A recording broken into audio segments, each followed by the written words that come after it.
إن تنصروا الله ينصركم ويثبت أقدامكم. بسم الله الرحمن الرحيم. السلام عليكم ورحمة الله وبركاته. الحمد لله وكفى والصلاة والسلام على رسوله المصطفى وعلى آله وصحبه ومن اكتفى. أما بعد. Jamaah salat zuhur Masjid Manarul Ilmi dan juga segenap pendengar serta pemirsa rahimani wa rahimakumullah. Hari ini kita akan membahas bab baru yang disampaikan oleh Imam Bukhari dalam kitab beliau Al-Adabul Mufrad, yaitu bab bakti kepada orang tua selama bukan maksiat. Berbakti kepada orang tua selama bukan maksiat. Hadis yang akan kita baca adalah hadis nomor 18. Hadis ini hasan li ghairihi, dari sahabat Nabi sallallahu alaihi wasallam Abu Darda. Siapa? Abu Ad-Darda. An Abi Darda radhiyallahu anhu qala. Abu Darda, semoga Allah meridhai beliau, berkata, "Awsani Rasulullah sallallahu alaihi wasallam bi tis'in." Rasulullah SAW memberikan wasiat kepadaku 9 hal. Berapa wasiatnya Nabi? 9. Mari kita dengarkan satu persatu. La tusyrik billahi syai'an wa in qutta'ta aw hurriqt. Jangan berbuat syirik sekalipun engkau diancam akan dibunuh atau dibakar. Jangan berbuat syirik sekalipun engkau diancam akan dibunuh atau dibakar. Ini menunjukkan bahwa kita sebagai seorang muslim harus mempertahankan prinsip tauhid sampai tetes darah terakhir kita. Kalau kita diancam saja nggak boleh berbuat syirik, bagaimana kalau nggak diancam? Bagaimana kalau berbuat syirik secara sukarela, cuma karena pakaiu, cuma karena nggak enak sama tetangga? Ini menunjukkan kualitas rendah keimanan seseorang. Sekalipun diancam akan dibunuh, sekalipun diancam akan dibakar, jangan berbuat syirik. Ini wasiat yang pertama yang disampaikan oleh Rasulullah Sallallahu Alaihi Wasallam. Wasiat yang kedua, wala tatrukanna as-salata al-maktubata muta'ammida. Jangan meninggalkan salat fardu secara sengaja. Jangan meninggalkan salat fardu secara sengaja. Secara sengaja maksudnya ya tahu tapi ditinggalkan. Kalau nggak sengaja lupa, ya itu berarti nggak sengaja. Mungkin nggak orang lupa? Mungkin, namanya juga manusia. Ya. Tapi kalau ingat, maka jangan tinggalkan. Kenapa kata Nabi SAW? Wa man tarakaha muta'ammidan bari'at minhu dhimmah. Barang siapa yang meninggalkan sholat secara sengaja, maka dia tidak mendapatkan jaminan keamanan dari Allah di dunia dan di akhirat. Orang yang meninggalkan sholat secara sengaja, dia tidak akan mendapatkan jaminan keamanan dari Allah Azza wa Jalla di dunia maupun di akhirat. Ya kalau sudah nggak dijamin keamanan sama Allah, gimana? Repot, gelisah, ya, nggak tenang hidupnya. Itu baru di dunia. Di akhirat dia tidak aman dari siksaan neraka. Na'udzubillah min dzalik. Wasiat yang ketiga, kata Nabi SAW, wala tashrabannal khamr. Jangan sekali-kali minum khamr. Jangan sekali-kali mabok. Walaupun cuma apa? Nyicipi. Karena awal orang ketagihan gara-gara nyicipi. Jangan sekali-kali menyentuh khamr. Kenapa? Kata Nabi SAW, fa innaha miftahu kulli syarr. Karena sesungguhnya khamr pintu seluruh kejahatan. Pintu seluruh kejahatan. ada seorang disuruh milih antara bunuh atau zina atau mabok. Dia pikirlah yang paling ringan ya mabok. Apa yang terjadi? Setelah mabok, hilang akal, dia berzina. Begitu berzina, hamil, dia bunuh. Awalnya dari apa? Mabok. Mabok itu adalah kunci pintu dari seluruh kejahatan. Kalau orang sudah mabok, hilang akalnya. Kalau orang sudah hilang akalnya, dia akan melakukan apapun. Berzina, membunuh, berbohong, mukul, dan seterusnya. Maka jangan sekali-kali tergiur narkoba, ya termasuk narkoba. Ya, khamar, di dalamnya ada narkoba, ada ekstasi, ada pil koplo, ada apa lagi? Ciu. Ya, apa lagi? Oplosan, semuanya lah. Ya. Ngelem, itu termasuk apa? Mabok. Semuanya. Ini yang keberapa? Hah? Yang ketiga, yang keempat. Nah, ini yang sesuai dengan bab yang kita bahas. Wa ati' walidaik. Patuhilah kedua orang tuamu. Berarti ayah dan ibu. Patuhilah kedua orang tuamu. Wa in amaraka an takhruja min dunyaka fakhruj lahum. Sekalipun kedua orang tuamu meminta seluruh hartamu, berikan.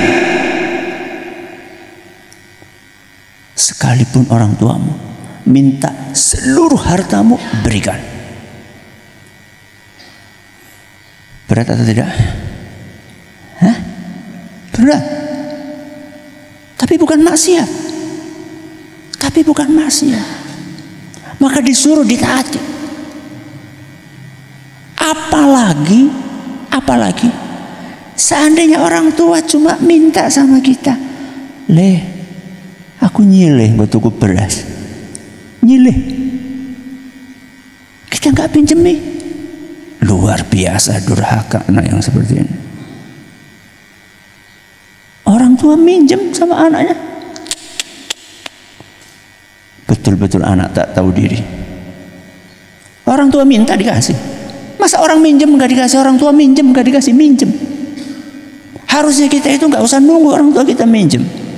Kita tahu orang tua nggak ada beras di rumah, kita berikan. Seluruh gaji kita berikan sama orang tua kita. Ini bukan seluruh gaji loh. Apa kata Nabi? Seluruh harta. Apa kata Nabi dalam riwayat yang lain? Anta wa maluka li abik. Tubuhmu, nyawamu, dan hartamu milik orang tuamu. Bukan cuma harta kita, tubuh kita ini loh, itu milik orang tua kita. Jadi kalau kita cuma disuruh ngangkat jemuran, masak, bersihin, nyuci, apalagi nyetrika, ngelipeti baju, itu wajib ditaati dan tidak boleh mengeluh. Tidak boleh mengeluh, walaupun ngeluhnya hanya gak boleh. Taati. Ini perintah dan wasiat dari Rasulullah SAW. Ini yang keberapa? Yang keempat. Yang kelima, wala tunazi'anna wulatal amri wa in ra'aita annaka ant. Jangan berontak kepada pemerintah. Jangan mengkudeta pemerintah yang sah, sekalipun engkau merasa engkau di pihak yang benar. Jangan berontak. Kenapa? Karena efek negatif yang akan ditimbulkan lebih besar. Loh, berarti kita membiarkan Ustaz kesalahan pemerintah. Bukan membiarkan, yang nyuruh membiarkan siapa? Jangan berontak. Jangan mengkudeta pemerintah yang sah. Nabi SAW tidak katakan jangan diamkan, bukan. Nasihati. Bukan dengan memberontak, nasihati. Sudah nasihati Ustaz, nggak mau dengar. Loh, kewajiban kita itu menasihati. Kalau dia nggak terima, urusan dia sama siapa? sama Allah Azza wa Jalla. Jangan kemudian kita nasihati nggak diterima terus kita angkat senjata. Enggak. Ya. Kata Syekhul Islam Ibnu Taimiyah rahimahullah, sepanjang sejarah dari dulu sampai sekarang, setiap pemberontakan kepada pemerintah yang sah pasti dampak buruknya lebih besar, pasti terbukti sepanjang sejarah. Makanya Nabi SAW katakan jangan berontak, sekalipun engkau merasa engkau yang benar, untuk maslahat bersama. Sudah. Kemudian kata Nabi SAW yang keenam, wala tafrir minaz zahfi wa in halakta wa farra ashabuk. Jangan sekali-kali lari dari medan pertempuran, sekalipun engkau akan terbunuh dan teman-temanmu semuanya lari. Jangan lari. Ini mungkin karena kita belum pernah ya, akhirnya kita nggak punya gambaran mungkin ya. Orang itu mungkin awalnya semangat ketika berangkat mau jihad, tapi begitu ngelihat sendiri, tahu-tahu ada lewat kepala lepas gitu kan, gelundung gitu. Ya. Tahu-tahu di depan kita ada orang tangannya putus, darahnya. Itu kan bikin apa? Bikin bukan bulu kuduk yang merinding, bulu tubuh semuanya merinding, bukan cuma bulu kuduk aja. Tapi kalau ada satu kabur, yang lainnya ikut kabur. Makanya kabur dari medan pertempuran termasuk dosa besar. Kata Nabi SAW, jangan kabur dari medan pertempuran, sekalipun engkau akan terbunuh atau seluruh teman-temanmu kabur. Terbunuh insya Allah mati syahid. Baik, yang ketujuh, wa anfiq min tawlika ala ahlik. Nafkahilah keluargamu. Nafkahilah keluargamu. Kalau pas lagi duit dapat banyak, kasih yang lebih kepada keluarga kita.